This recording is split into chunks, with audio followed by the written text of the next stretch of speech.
What's up, you guys? My name is Nico, and this video is going to be explaining what a mutual fund is, what an index fund is, what an ETF is, the similarities, the differences, and finally, how big of a difference can it really make to choose one over the other in the long run. So let's get right into it. A mutual fund is just a pool of money gathered from several different investors that's used to invest in either stocks, bonds, or some other type of commodity. The mutual fund manager actively seeks to beat the average market returns by handpicking whichever stocks or bonds he thinks is best at that current moment. An index fund is just a basket of stocks or funds used to try to mimic a certain sector of the market. The S&P 500, for example, is an index. It's the large 500 companies of the United States that's a good indicator as to how the US market is doing. You can't invest into the S&P 500 itself, but you can invest into an index that mimics the S&P 500. For example, the Vanguard S&P 500 index, or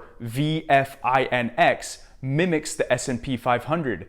The Schwab S&P 500 index fund does the same thing. They all do the same thing, all the different indices that match the S&P 500. Essentially, the only difference is the expense ratio. An ETF, which stands for Exchange Traded Funds, is basically the same thing as an index fund where it tries to mimic a certain sector of the market with a few, or I would say two, big differences, which I'm about to go over. So now I'm gonna compare the three so that you get a good idea of how they're similar and how they're different. So to start off with, all three, mutual fund, index fund, and ETFs, offer diversification. So meaning whenever you buy into one of them, you get a range or multitude of different stocks. And this typically ranges from anywhere from like 100 stocks to maybe a few thousand. The second thing is convenience. So mutual funds and index funds are both convenient. You can set it up to where you have an automatic repayment that it deducts every week or every month from your paycheck and gets reinvested into that fund. Most ETFs you cannot do this in. The third thing I want to mention is the management and also the fees, because they go hand in hand. Because the mutual fund tries to beat the market, it's going to have higher fees. There's someone there that's consistently looking at what stocks he or she should put into the portfolio and which ones they should take out. Because the index fund and the ETF just try to mimic certain sectors of the market, there's no need for these high fees. A fee is actually expressed as something called an expense ratio. And whenever you're looking at mutual funds and index funds, you will see a line that specifically says net expense ratio. And what this is what that company charges you per year to hold on to your fund. So for mutual funds, this expense ratio can range anywhere from about 0.5 to about 2.5%. which is a huge amount if you ask me. An index fund typically charges anywhere from about 0.01% to about 0.07%. The same is for the ETF. The next thing I want to talk about is something called a DRIP, which is simply a dividend reinvestment plan. If you don't know what a dividend is, put simply, it's just an extra amount of money a company can pay out every year to its shareholders. Since an index fund and a mutual fund is a group of stocks, many of those stocks might pay out dividends. Therefore, you can choose to reinvest that dividend, or you can choose to just pocket the dividend. Although most mutual funds do this automatically, you don't have the option to select reinvest dividend or not. It just depends on what the mutual fund manager is doing.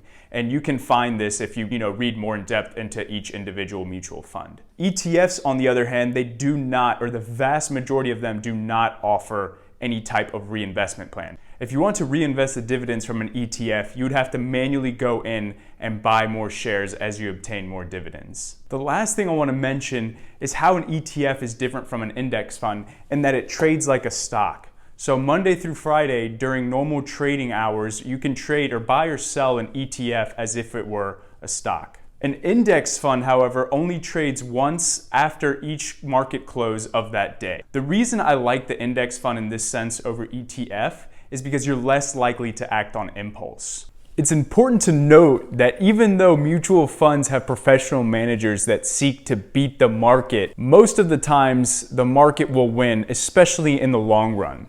If you end up finding a mutual fund that has beat the market in the last couple of years, that's fantastic, but there's nothing to say that it will continue to beat the market. So, in order to justify the high expenses of a mutual fund, it would have to beat the market at a rate that's at least greater than the expense ratio that it has.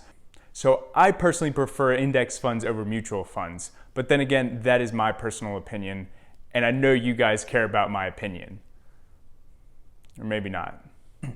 Now, I want to show you guys how big of a difference it can make to have an expense ratio of say 0.03 for an index fund and an expense ratio of 1.0 for a mutual fund. So as you can see, we got Iggy with the index fund on the right, and then we have Manny with the mutual fund on the left. So the basic assumption I'm going to make for this example calculation is that they're both going to return an average yearly return rate of 7%. And I know you might be thinking, wait, a mutual fund, isn't that supposed to return more because it's actively managed? No. Remember that a mutual fund most of the time actually underperforms the market.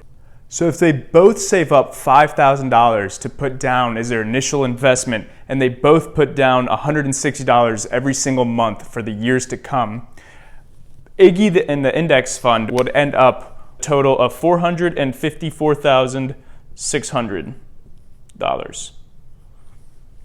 And Manny would end up with $348,600. That is a big difference. That's about $106,000 by just investing in an index fund instead of a mutual fund, obviously with the assumptions that I made. And this is after 40 years. And note that neither of these numbers are including the reinvestment of dividends. So in reality, both of these numbers would be much greater if you're reinvesting your dividends. But for the example, we're just trying to find the difference. And a difference of $100,000, that's a big difference. So anyway, Iggy ends up happy with her extra $106,000. And Manny, Manny's a little upset that he was paying an extra fee, a higher fee, just to make $100,000 less. Anyway, guys, that's it for my video. I hope y'all enjoyed it. If you did, if you wouldn't mind gently caressing the like button, would be greatly appreciated. And see y'all in my next investing video.